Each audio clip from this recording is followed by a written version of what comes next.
Got a question from our buddy CJ, who has conflicting or seemingly conflicting passions. So he's in school and he's studying how to become a music producer, and he loves it with all of his heart. He feels as if he's in his river, as I would say, when he's doing the music production thing, when he's producing his own music, when he's studying music, everything associated with that, he loves. Now, he also started going outdoors and rock climbing and doing exercises in nature, essentially. This is the way he describes it. He says that I've been outdoors running and walking and hiking, and I've grown to love the outdoor lifestyle associated with doing all the things that make my body healthy and fit. So he's got this fitness and outdoor passion, as well as his music production passion, and he feels as if they're at odds with each other, and they're really not. But in his mind, he believes that if he follows his dream and pursues music production, he's going to end up in a big city, right? Which, I don't know anything about music production, but perhaps he's right. Perhaps the situation is such that in order to fulfill his dream, he's got to make some sacrifices, and that which he would have to sacrifice in his mind is his ability to exercise outdoors in nature. Now I don't know where it is that you live, but I would assume that you could probably have both depending on where you live. But the real question here is, right, because it goes beyond just the content here. The context of the question is, how can you have both? Right? And we tend to live in a day and age, and people tend to tell us, and people have told me, that you've got to choose one or the other in many regards. So for example, I wanted a lifestyle where my wife stayed home with my children. I wanted to have lots of children. I want to spend lots of time with my family, my wife, my children, and I wanted to build a business. I wanted my own gym, and I wanted to do what I'm doing here through publishing ideas through the internet.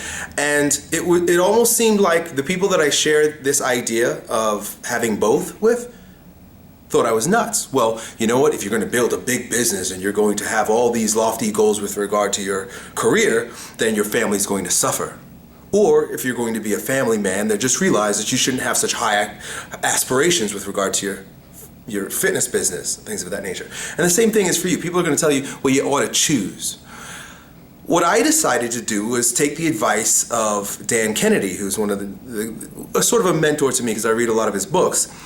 And he said the very first thing you should do is design the type of lifestyle that you want to live. First thing you do. Don't figure out what kind of business you want. Don't decide what kind of career you want. The first thing you do is to choose your lifestyle down to the letter. So essentially, script your perfect day, what it would look like, you know, when you have everything as it should be. And for you, it might sound something like this. Get up in the morning and walk out into my backyard and go hiking for an hour, come home into the basement studio that I've produced that is building remote audiences throughout the world, and artists are coming to me through the internet, through this thing in my house that's located on a mountain in nature somewhere. You see? Now that may have never been done. That idea may have never been presented to you, but that's something you can create. The problem is that when we start imagining the things that we would like to have done, especially if it hasn't been done before, or we don't know anybody who's done that, we start saying, that's impossible, that can't be done. Right? There's no way that this could happen. It goes against the way it's traditionally done.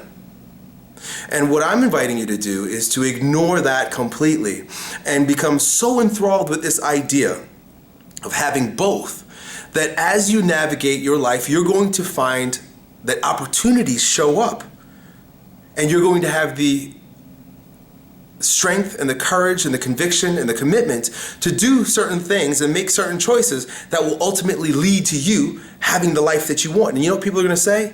You're lucky. People are going to tell you that you're lucky that you have these things. You're lucky that things worked out the way they did, because now you have both, where most people have chosen to be a slave to one or the other, or for some reason in their life they're not fully satisfied. You're a bit more lucky than those people. What they won't realize is that you're living on purpose. You're creating a vision for yourself, and that vision is coming true, regardless of what other people say or whether or not it's been done before. You design your lifestyle first, and design the structure around which you will bring it forth. Good luck.